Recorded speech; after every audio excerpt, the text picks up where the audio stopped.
நம்மை ஆசீர்வதிக்கிறவர். அவர் ஆபிரகாமின் தேவன், அவர் ஈசாக்கின் தேவன், அவர் யாக்கோபின் தேவன், முற்பிதாக்களின் தேவன் உங்களை ஆசீர்வதிப்பார்.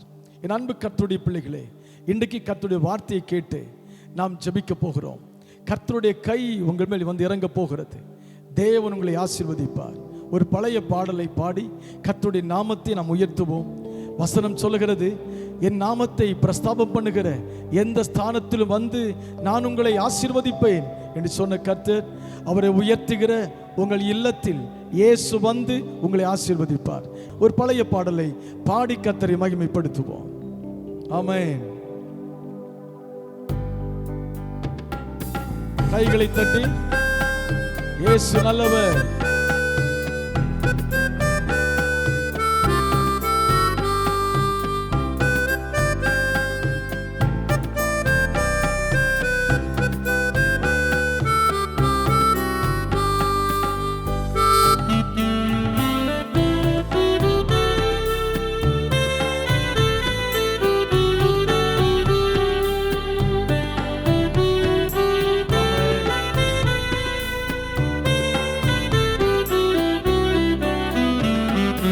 நல்ல சமாரியனே, எங்கள் நல்ல சமாரியனே,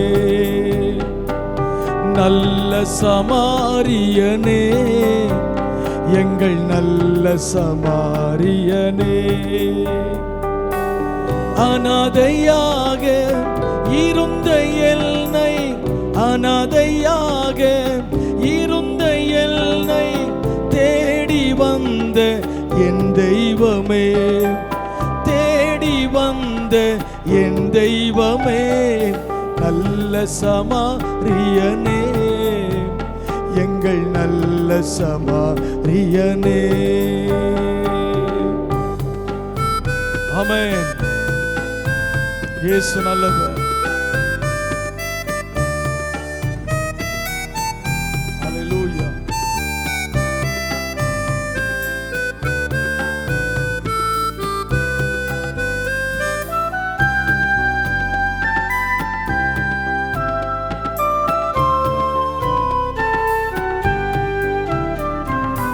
உலகம் மறந்தாலும் நீர் மறக்கவில்லையே,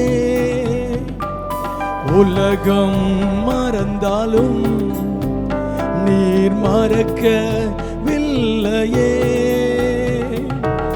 கேட்பரற்று கிடந்த என்னை, கேட்பரற்று கிடந்த என்னை உயர்த்தி வைத்த என் தெய்வமே, உயர்த்தி வைத்த என் தெய்வமே, நல்ல சமாரியனே, எங்கள் நல்ல சமாரியனே. ஆமென். இயேசு நல்லவர். Thank you Lord.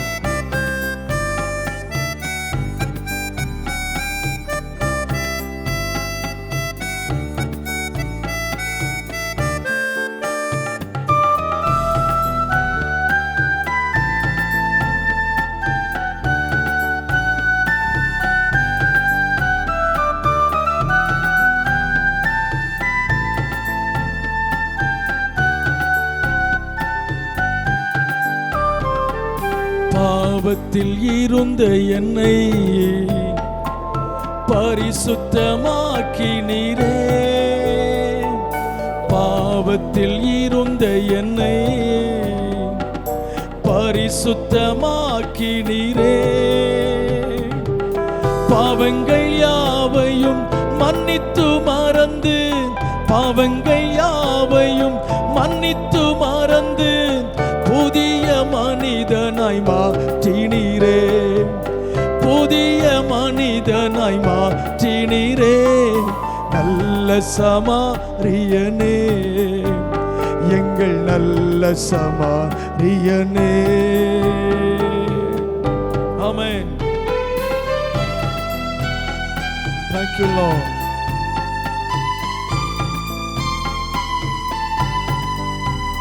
இயேசு நல்லவர்.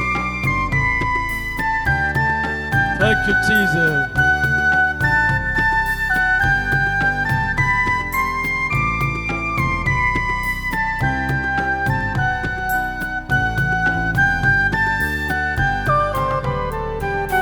கண்ணீரின் பாதையிலும்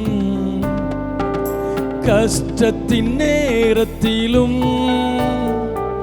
கண்ணீரின் பாதையிலும் கஷ்டத்தின் நேரத்திலும் கண்ணீரை துடைத்து காயங்கள் ஆற்றி, கண்ணீரை துடைத்து காயங்கள் ஆற்றி வாழ வைத்த என் தெய்வமே, வாழ வைத்த என் தெய்வமே, நல்ல சமாரியனே, எங்கள் நல்ல சமாரியனே, நல்ல சமாரியனே, எங்கள் நல்ல சமாரியனே. அனாதையாக இருந்த என்னை, அனாதையாக இருந்த என்னை தேடி வந்த என் தெய்வமே, தேடி வந்த என் தெய்வமே, நல்ல சமாரியனே, எங்கள் நல்ல சமாரியனே, நல்ல சமாரியனே, எங்கள் நல்ல சமாரியனே. ஆமென். நல்ல சமாரியன் இயேசு உங்கள் வீட்டுக்குள் உங்களை தேடி வந்திருக்கிறார். நான் உங்களை திக்கற்றவளாய் விடேன், உங்களிடத்துக்கு நான் வருவேன் என்று சொன்ன இயேசு உங்கள் அருகில் வந்து உட்கார்ந்திருக்கிறார். நிச்சயமாய் கர்த்தரை ஆசீர்வதிப்பார். வேதத்திலிருந்து ஒரு வசனத்தை நாம் தியானித்து நாம் ஜெபிக்க போகிறோம். நல்ல சமாரியன் இயேசு கிறிஸ்து நம்மிடத்தில் எதிர்பார்க்கிற ஒரு காரியத்தை இன்றைக்கு நான் உங்களுக்கு சொல்லும்படி என் ஆவியில் ஏவப்பட்டேன். நாம் செய்ய வேண்டியதை நாம் செய்யும் பொழுது கர்த்தர் செய்ய வேண்டியதை கர்த்தர் செய்வார். நிறைய பேர் கேட்கிற ஒரு கேள்வி, நான் ஜெபிக்கிறேன், ஆலயத்துக்கு போகிறேன், காணிக்கை கொடுக்கிறேன், ஆண்டவரை தானே தேடுகிறேன், ஏன் எனக்கு மாத்திரம் அற்புதங்கள் நடக்கவில்லை என்று சொல்லி எல்லா மனிதனுக்குள்ளேயும் ஒரு கேள்வி இருக்கிறது. என் அன்பு கர்த்தருடைய பிள்ளைகளே, இயேசு பாரபட்சம் பார்க்கிறவர் அல்ல, முகத்தாட்சியம் பார்க்கிறவரும் அல்ல. ஆண்டவர் யாருக்குத்தான் அற்புதம் செய்வார்?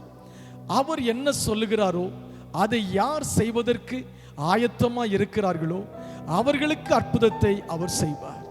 இன்றைக்கு வேதத்திலிருந்து இயேசு நம்மோடு சொல்லுகிற ஒரு வார்த்தை என்ன? எந்த காரியத்தை தேவன் நம்மிடத்தில் எதிர்பார்க்கிறார் என்று சொல்லி நாம் பார்க்க போகிறோம். யோவான் 15ஆம் அதிகாரத்திலே 4ஆம் வசனத்திலே ஆண்டவர் இயேசு சொன்னார், என்னில் நிலைத்திருங்கள், நீங்கள் என்னில் நிலைத்திருங்கள், அப்படியானால் நீங்கள் எனக்குள் இருங்கள் என்று கர்த்தர் சொன்னார்.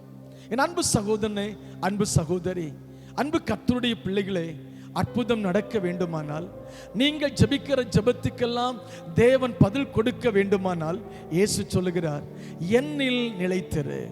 கர்த்தருக்குள் ஒரு மனிதன் இருக்கும் பொழுது நிச்சயமாய் கர்த்தர் அந்த மனிதனை ஆசீர்வதிக்கிறார். வேதம் என்ன சொல்லுகிறது? யோவான் 15ஆம் அதிகாரம் 7ஆம் வசனம் சொல்லுகிறது, என்னுடைய வார்த்தையில் நிலைத்திருங்கள். வார்த்தை தான் இயேசு, இயேசுதான் வார்த்தை. கர்த்தருடைய வார்த்தையில் நீங்கள் நிலைத்திருந்தால் ஆண்டவர் சொல்லுகிறார், நீங்கள் வேண்டிக் கொள்வது எதுவோ அதை உங்களுக்கு நான் செய்வேன். நீங்கள் என் வார்த்தையில் நிலைத்திருந்தால் நீங்கள் ஜெபிக்கிற ஜெபத்திற்கு பதில் வரும். நீங்கள் என் வார்த்தையில் நிலைத்திருந்தால் உங்கள் சூழ்நிலைகள் மாறும். நீங்கள் என் வார்த்தையில் நிலைத்திருந்தால் சத்துரு வெட்கப்பட்டு போவதை அந்நிய கண்கள் அல்ல, சொந்த கண்களே காணும். நீங்கள் கர்த்தருடைய வார்த்தைக்குள் நிலைத்திருப்பது உண்மையானால், எந்த இடத்தில் நீங்கள் வெட்கப்படுத்தப்பட்டீர்களோ அதே இடத்தில் கர்த்தர் உங்கள் தலையை உயர்த்துவார். கர்த்தர் உங்களுக்காக யுத்தம் பண்ணுவார் நிச்சயமாய். அதான் சொல்லுகிறார், என் வார்த்தையில் நிலைத்திருங்கள். யோவான் 15ஆம் அதிகாரம் 9ஆம் வசனம் சொல்லுகிறது, என்னுடைய அன்பில் நிலைத்திருங்கள். என் வசனத்தில் நிலைத்திருக்கிறவன், எனக்குள் இருக்கிறவன், என்னில் நிலைத்திருக்கிற ஒரு மனிதன் அவன் அன்பில் நிலைத்திருப்பான். என் அன்பு கர்த்தருடைய பிள்ளைகளை, நாம் கர்த்தரின் அன்புக்குள் நிலைத்திருக்க வேண்டும் என்றுதான் ஆண்டவர் விரும்புகிறார். வேதம் என்ன சொல்கிறது? பிதா என்னிடத்தில் அன்பாய் இருக்கிறது போல நானும் உங்களிடத்தில் அன்பாய் இருக்கிறேன். பிதா என்னிடத்தில் அன்பாய் இருக்க சொல்லி இருக்கிறார், ஆகையினால தான் நான் உங்கள் மேல் அன்பாய் இருக்கிறேன். இயேசு என்ன சொன்னார்? நீங்கள் ஒருவரை ஒருவர் கடித்து பட்சிக்கிறவளா இராதபடிக்கு அன்பாயிருங்கள். அன்பு இல்லாதவன் தேவனை அறியான். தேவன் அன்பாகவே இருக்கிறார். அன்பில் நிலைத்திருக்கிறவன் பயப்பட மாட்டான். அன்பில் நிலைத்திருக்கிறவனுக்கு சந்தேகம் இல்லை. அன்பில் நிலைத்திருக்கிறவன் குழம்ப மாட்டான். அன்பில் நிலைத்திருக்கிறவர்கள் ஆண்டவரை விட்டு ஒரு நாளும் விலக முடியாது. தேவனை தேடாமல் இருக்க முடியாது. ஜெபிக்காமல் இருக்க முடியாது. ஆண்டவருக்காய் செயல்படாமல் இருக்க முடியாது. ஊழியம் செய்யாமல் இருக்க முடியாது. ஆத்துமாக்களை சம்பாதிக்காமல் இருக்க முடியாது. என்ன பிரச்சனை வந்தாலும், என்ன நெருக்கம் வந்தாலும், என்ன கஷ்டம் வந்தாலும் கிறிஸ்துவின் அன்பை விட்டு என்னை ஒருவனும் பிரிக்க முடியாது. எதுவும் பிரிப்பது இல்லை என்று சொல்லி கிறிஸ்துவின் அன்பில் நிலைத்திருப்பார்கள். கிறிஸ்துவின் அன்பில் நிலைத்திருக்கிறவர்கள் குடும்பத்தில் மற்றவர்கள் மத்தியில் அன்புள்ளவர்களாய் இருக்க வேண்டும். விரோதங்கள், வைராக்கியங்கள் இவை எல்லாவற்றையும் உதறி தள்ளிவிட்டு கிறிஸ்துவின் அன்பில் நீங்கள் நிலைத்திருப்பது உண்மையானால், நல்ல சமாரியன் இயேசு சொல்லுகிறார், நீங்கள் ஜெபிக்கிற காரியத்தில் அற்புதங்கள் நடக்கும். கட்டாயமாய் கர்த்தர் ஆசீர்வதிப்பார். வேதம் என்ன சொல்லுகிறது? கொலோசியர் 1ஆம் அதிகாரம் 22ஆம் வசனம் சொல்லுகிறது, விசுவாசத்தில் நிலைத்திருங்கள், அவிசுவாசப்படாதிருங்கள். நிறைய பேர் அற்புதங்களை பெற்றுக்கொள்ள முடியாமல் இருக்க காரணம் என்ன தெரியுமா? அவிசுவாசம். ஜெபிப்பார்கள், ஆனால் விசுவாசம் இல்லை. ஜெபிப்பார்கள், சந்தேகத்தோடு ஜெபிப்பார்கள். நடக்குமா நடக்காதா என்று கேள்வியோடு ஜெபிப்பார்கள். இப்படி ஜெபிக்கிறதுனால தான் இன்றைக்கு அநேகருக்கு அற்புதங்கள் நடக்கவில்லை. கர்த்தருடைய பிள்ளைகளே, இன்னைக்கு ஆண்டவர் சொல்லுகிறார், நீங்கள் விசுவாசத்தில் நிலைத்திருங்கள். விசுவாசத்தில் நிலைத்திருந்தால் வேதம் என்ன சொல்லுகிறது? விசுவாசிக்கிறவன் பதறான். விசுவாசி பதறுவதில்லை. விசுவாசிக்கிறவன் சந்தேகப்படுவதில்லை. விசுவாசிக்கிறவன் பயப்பட மாட்டான், தைரியமாய் இருப்பான். வேதம் என்ன சொல்லுகிறது? 1 யோவான் 2ஆம் அதிகாரம் 6ஆம் வசனம் சொல்லுகிறது, நீங்கள் நான் நடந்ததுபடியே நடக்கணும். நான் எப்படி நடந்தேனோ அப்படியே நீங்கள் நடக்கணும். நான் எப்படி எல்லா இடத்திலும் அன்பாய் இருந்தேனோ அப்படி எல்லா இடத்திலும் அன்பாய் இருங்கள். எனக்குள் இருந்த மனதுருக்கம், எனக்குள் இருந்த அன்பு, எனக்குள் இருந்த சாந்தம், எனக்குள் இருந்த தாழ்மை உங்களுக்குள் இருக்க வேண்டும். நான் எப்படி நடந்தேனோ அப்படிதான் நடக்க வேண்டும் என்று ஆண்டவர் சொல்லுகிறார். அநேகர் வசனத்தை வாசிப்பார்கள், சபைக்கு போவார்கள், உம்மை போல என்னை மாற்றும் என்று சொல்லுவார்கள். ஆனால் இயேசுவை போல வாழ்கிற கூட்டம் குறைந்து போய்விட்டது. அன்பு கர்த்தருடைய பிள்ளையே, இயேசுவை போல வாழ்கிற ஒரு கூட்டத்தை இயேசு எதிர்பார்க்கிறார். எப்படியும் வாழலாம் என்று சொல் வாழ்கிற கூட்டத்தை அல்ல, கிறிஸ்தவனாய் இருந்தால் போதும் என்று சொல்கிற கூட்டத்தை அல்ல, கிறிஸ்தவனாய் வாழ்கிற கூட்டத்தை அல்ல, கிறிஸ்துவை பிரதிபலிக்கிற ஒரு கூட்டத்தை என் தேவன் எதிர்பார்க்கிறார். இன்றைக்கு சொல்லுகிறார், நான் நடந்தது போல தான் நீங்கள் நடக்க வேண்டும். ஒருவன் என்னை போல வாழ்ந்தால், என்னை போல நடந்தால், அவன் வேண்டிக் கொள்ளுகிற எந்த காரியத்திலும் அற்புதங்கள் நடக்கும் என்று கர்த்தர் சொல்லுகிறார். வேதம் என்ன சொல்லு? யோவான் 6ஆம் அதிகாரம் 56ஆம் வசனம் சொல்லுகிறது, நானும் அன்பில் நிலைத்திருக்கிறேன், நீங்களும் அன்பில் நிலைத்திருங்கள். என் அன்பு கர்த்தருடைய பிள்ளைகளே, கிறிஸ்துவுக்குள் நாம் நிலைத்திருந்தால், கிறிஸ்துவின் சுபாவத்தில் நிலைத்திருந்தால், ஆண்டவர் இயேசு கிறிஸ்துவை பிரதிபலிக்கிற ஒரு பிள்ளையாய் இருந்தால் நிச்சயமாய் நாம் தோற்று போவதில்லை. எந்த இடத்தில் தோற்று போனோமோ அதே இடத்தில் கர்த்தர் நம் தலையை திரும்ப உயர்த்துவார். அதான் வேதம் சொல்லுகிறது. அப்ப ஆண்டவர் என்ன சொல்லுகிறார்? என்னில் நிலைத்திருங்கள். வார்த்தையில் நிலைத்திருக்கணும், அன்பில் நிலைத்திருக்கணும். அது மாத்திரம் நான் நடந்தது போல நடக்கணும், நான் ஜெபித்தது போல ஜெபிக்கணும், நான் ஊழியம் செய்த மாதிரி ஊழியம் செய்யணும், என்ன மாதிரி வாழணும். அப்படி இருந்தால்தான் அற்புதங்கள் நடக்கும், சூழ்நிலைகள் மாறும். இன்னும் வேதம் வாசிப்பு இருக்கிறதா? வீட்டில் ஜெபம் இருக்கிறதா?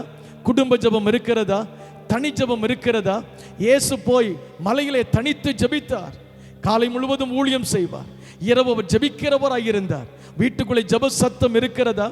வீட்டுக்குள்ளே சீரியல், சினிமா, தேவனுக்கு பிரியமில்லாத காரியங்கள் வீட்டுக்குள் ஓடிக்கொண்டிருக்கிறது. எப்படி ஆண்டவர் அற்புதம் செய்ய முடியும்? என் அன்பு கர்த்தருடைய பிள்ளையே, கர்த்தருடைய வார்த்தை கேட்கிற அன்பு ஜனமே, நீங்க உங்களை மாற்றிக்கொள்ள ஆயத்தமானால் உங்களுக்காக எல்லாவற்றையும் செய்ய தேவன் ஆயத்தமா இருக்கிறார். வீட்டிலே துதியின் சத்தம் கேட்கட்டும். உங்க வீட்டிலே துதியின் சத்தம் கேட்டால் சண்டையின் சத்தம் கேட்பதில்லை. உங்க வீட்டிலே ஜெப சத்தம் கேட்கட்டும். ஜெப சத்தம் கேட்டால் பிரச்சனைகள் வருவதில்லை. உங்க வீட்டிலே வேத வாசிப்பின் சத்தம் உயரட்டும். வேத வாசிப்பின் சத்தம் உயருமானால் கர்த்தருடைய தூதர்கள் தேவ மகிமையோடு கூட அங்கே இறங்கி வருவார்கள். தேவன் வருவார், அற்புதங்களை செய்வார். என் அன்பு கர்த்தருடைய பிள்ளைகளே, நீங்கள் நிலைத்திருந்தால், கர்த்தருக்குள் நிலைத்திருந்தால் என்ன ஆசீர்வாதம் தெரியுமா? ஆண்டவர் சொல்லுகிறார், யோவான் 15ஆம் அதிகாரம் 7ஆம் வசனத்தில் சொல்லுகிறார், என் வார்த்தை உங்களில் நிலைத்திருந்தால் நீங்கள் கேட்டுக்கொள்வது எதுவோ அது கொடுக்கப்படும். நீங்க கர்த்தருக்குள் நிலைத்திருந்தால், ஜெபத்தில் நிலைத்திருந்தால், நீங்க எதை கேட்கிறீங்களோ அதை கட்டாயம் ஆண்டவர் செய்வார். சந்தேகமே இல்லை. காரணம், நீ கர்த்தருடைய பிள்ளையாய் மாறி இருக்கிறீர்கள். ஆண்டவரை சந்தோஷப்படுத்துகிறீர்கள். ஆண்டவர் சந்தோஷப்படுகிற இடத்திலே துக்கம் இல்லை. ஆண்டவரை நீங்கள் சந்தோஷப்படுத்தினால் இயேசு உங்களை சந்தோஷப்படுத்துவார். நீங்கள் அவருக்கு பிரியமாய் வாழ்ந்தால் நிச்சயமாய் சொல்லுகிறேன், உங்களை பார்த்து கர்த்தர் சொல்லுவார், நீ எனக்கு மிகவும் பிரியமானவன். நீ வேண்டிக் கொள்ள தொடங்கின உடனேயே கட்டளை வெளிப்பட்டது. நீ வேண்டிக் கொள்வது எதுவோ அதை உங்களுக்கு தருவார். என்னை நோக்கி கூப்பிடு, அப்பொழுது நீ அறியாததும் உனக்கு கேட்டாதுமான பெரிய காரியங்களை உனக்கு அறிவிப்பேன் என்று சொன்ன ஆண்டவர் சொல்லுகிறார், நீ என்னில் நிலைத்திரு, என்னில் நிலைத்திரு. ஆராய்ந்து பார்க்க முடியாத பெரிய காரியங்களையும் எண்ணி பார்க்க முடியாத அதிசயங்களையும் உன் நடுவில் நான் செய்வேன். இஸ்ரவேலின் ராஜாவாகிய கர்த்தர் சொல்லுகிறார், உன்னை அதிசயங்களை காண பண்ணுவேன். என்னில் நிலைத்திரு. ஜெபிக்கிற காரியத்திலே வெற்றி வரும். என்னில் நிலைத்திரு, தடைகள் மாறும். என்னில் நிலைத்திரு, குடும்பம் செழிக்கும். என்னில் நிலைத்திரு, நீ வேண்டிக் கொள்ளுகிற காரியத்தில் கட்டாயம் அற்புதங்கள் நடக்கும். அதான் உண்மை. நிறைய சூழ்நிலைகளில் தேவனுடைய வார்த்தைக்கு நம்ம ஒப்புக் கொடுப்பதில்லை. தேவன் அற்புதம் செய்யவில்லை என்று சொல்லி மனம் சலித்துக் கொள்வோம். ஜெபத்தை நிறுத்தி விடுவோம். ஆலயத்துக்கு போக மாட்டோம். எதற்கு ஆலயத்துக்கு போகணும்? அவர்தான் அற்புதம் செய்யலையே. ஆண்டவர் சொல்லுகிறார், நீ என்னில் நிலைத்திருந்தால் உனக்கு நான் அற்புதம் செய்ய மாட்டேன் என்று என்னைக்காவது உனக்கு நான் சொல்லி இருக்கிறேனா? நீ என்னில் நிலைத்திருந்தா நான் உனக்கு கைவிடுவேனா? நீ என்னில் நிலைத்திருந்தா நீ துக்கப்பட நான் விடுவேனா? நீ என்னில் நிலைத்திருந்தா நீ இப்படி அழுது கொண்டே இருக்கிற சூழ்நிலை வருமா? நீ நிலைத்திருக்கிறேன்னு சொல்லுகிற அநேக நேரத்தில் என்னை விட்டுட்டு போகிறியே, என்னை மறந்து போகிறாய், என்னை தேடாமல் போகிறாயே. நீ என் பக்கத்தில் வா, நான் உன்னை ஆசீர்வதிக்கட்டும். என்னில் நிலைத்திரு, நீ வேண்டிக் கொள்வதை உனக்கு நான் கொடுப்பேன் என்று ஆண்டவர் சொல்லுகிறார். இரண்டாவது, கர்த்தரில் நிலைத்திருக்கும் பொழுது நமக்கு கிடைக்கிற ஆசீர்வாதம் என்ன தெரியுமா? யோவான் 15:8 சொல்லுகிறது, பிதா மகிமைப்படுவார். யாருக்கு மகிமை உண்டாகும்? ஒரு விசுவாசி, ஒரு கர்த்தருடைய பிள்ளை, ஆண்டவருக்காய் வாழ்கிற ஒரு தேவ பிள்ளை கர்த்தருக்குள் நிலைத்திருக்கும் பொழுது யார் சந்தோஷப்படுவார் தெரியுமா? பிதா சந்தோஷப்படுவார். பிதா சந்தோஷப்படுவார். இயேசு கிறிஸ்து சீசருக்கு ஒரு ஜெபத்தை கற்றுக் கொடுத்தார். அது என்ன ஜெபம்? பரமண்டலத்தில் இருக்கிற எங்கள் பிதாவே, உம்முடைய நாமம் மகிமைப்படுவதாக. இயேசு ஒரு காரியத்தை சீசலுக்கு சொல்லிக் கொடுத்தார். பிதாதான் உங்களை ஆசீர்வதிக்க முடியும். நீ என் நாமத்தினாலே எதை வேண்டிக் கொண்டாலும், என் நாமத்தில் எதை கேட்டாலும் அதை உங்களுக்கு தருவேன் என்று சொன்னார். என் அன்பு கர்த்தருடைய பிள்ளையை, பிதாதான் அற்புதம் செய்ய முடியும். அவர் பிதா அற்புதம் செய்கிறவர். இயேசு கிறிஸ்துவிடத்தில் கேட்கும் பொழுது, இயேசுவின் மூலமாக பிதாவிடத்தில் கேட்கும் பொழுது அற்புதங்கள் நடக்கிறது. பிதாவை நீங்கள் சந்தோஷப்படுத்துங்கள், கர்த்தரை சந்தோஷப்படுத்துங்கள், தேவனை சந்தோஷப்படுத்துங்கள், ஆண்டவரை சந்தோஷப்படுத்துங்கள். நீங்கள் ஆராதிக்கிற ஆண்டவரை நீங்கள் சந்தோஷப்படுத்தினால், அவரை மகிமைப்படுத்தினால், அவரை உயர்த்தினார், அவரை கனப்படுத்தினால், ஆண்டவர் சொல்லுகிறார், நீங்கள் என்னில் நிலைத்திருக்கிற அர்த்தம். இயேசுவுக்குள் நிலைத்திருக்கிறவர்கள் பிதாவை மகிமைப்படுத்துவார்கள், பிதா சந்தோஷப்படும்படி வாழ்ந்து காட்டுவார்கள் என்று வேதம் சொல்லுகிறது. என் அன்பு கர்த்தருடைய பிள்ளைகளை, இன்னைக்கு உங்க வாழ்க்கையிலே கர்த்தர் மகிமைப்படுகிறாரா? நாம் நடக்கையிலே கர்த்தர் மகிமைப்படுகிறாரா? நாம் செய்கிற ஊழியத்திலே கர்த்தர் மகிமைப்படுகிறாரா? நம்முடைய குடும்பத்திலே கர்த்தர் மகிமைப்படுகிறாரா? யோசித்து பாருங்கள், யோசித்து பாருங்கள். கர்த்தர் மகிமைப்படும்படி நீங்கள் இயேசுவில் நிலைத்திருந்தால் கர்த்தர் மகிமைப்படுவார். கர்த்தர் மகிமைப்பட்டால் உங்களுக்கு அற்புதங்கள் தடையில்லாமல் நடக்கும். இன்னொரு காரியத்தை கூட உங்களுக்கு சொல்லட்டும்.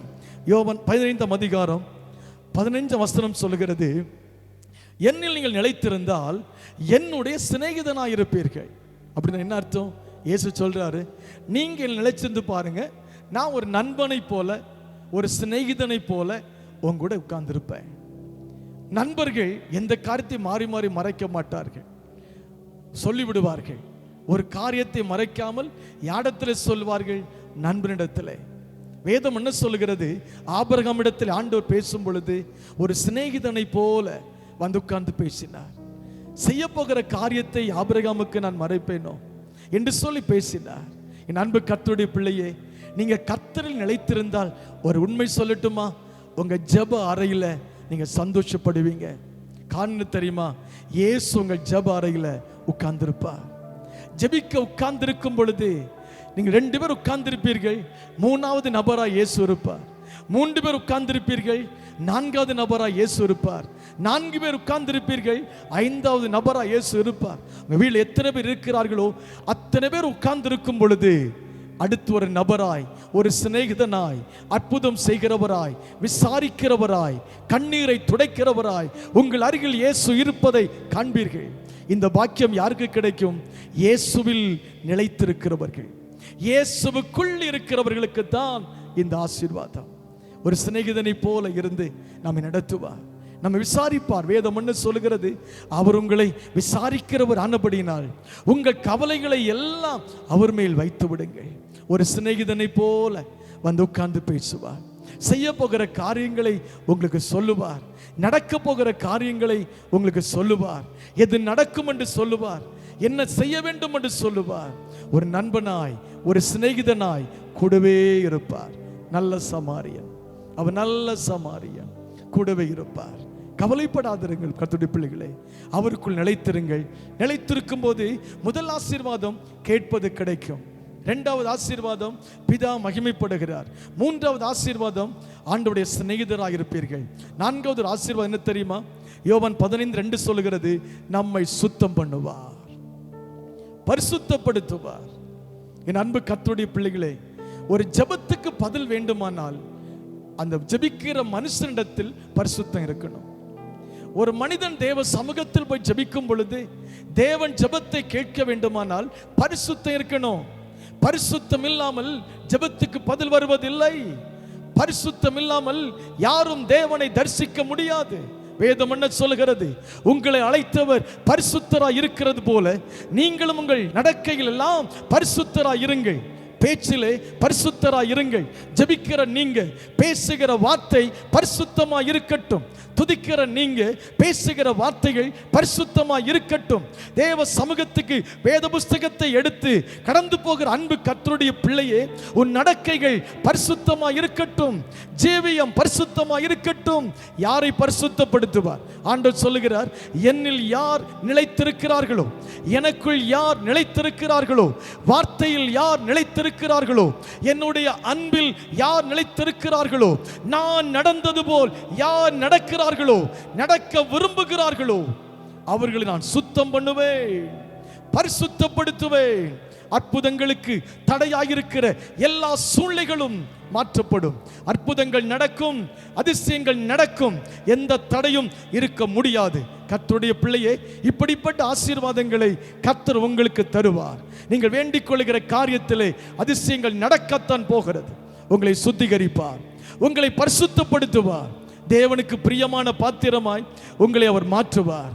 இந்த நாளைக்கு பிறகு இந்த வசனத்தை கேட்ட நீங்கள் உங்களை இயேசுக்கு ஒப்புக் கொடுத்து பாருங்கள். கட்டாயமாய் சொல்லுகிறேன், தீர்க்கதரிசனமாய் சொல்லுகிறேன், இந்த நாளைக்கு பிறகு உங்க வீட்டுக்குள்ளே மாற்றத்தை பார்ப்பீர்கள், உங்க எல்லைகளுக்குள்ளே அதிசயத்தை பார்ப்பீர்கள். அற்புதங்கள் கதவை தட்டும், நன்மை உங்களை தேடி வரும். நன்மையினால் உங்கள் வாயை திருப்தியாக்குவார். நீங்கள் சோர்ந்து போகாதிருங்கள். தேவனுடைய வார்த்தைக்கு கீழ்ப்படிவோம். கர்த்தர் நம்மை ஆசீர்வதிப்பார். ஜெபிக்கலாமா? கண்களை மூடி நாம் ஜெபிக்கலாம்.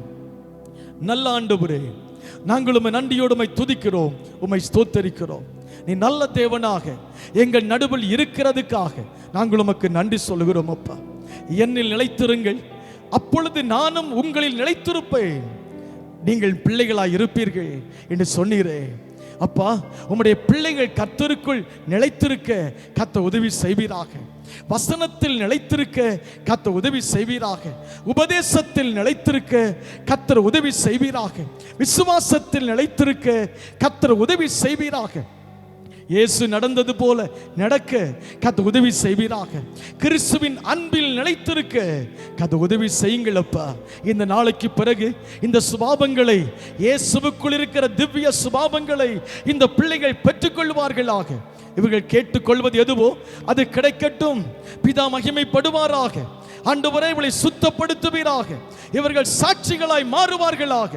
இயேசுவின் நாமத்தினாலே இவர்கள் சாட்சியாய் வாழும்படி ஆண்டவர் உதவி செய்யும்படி ஜெபிக்கிறேன்.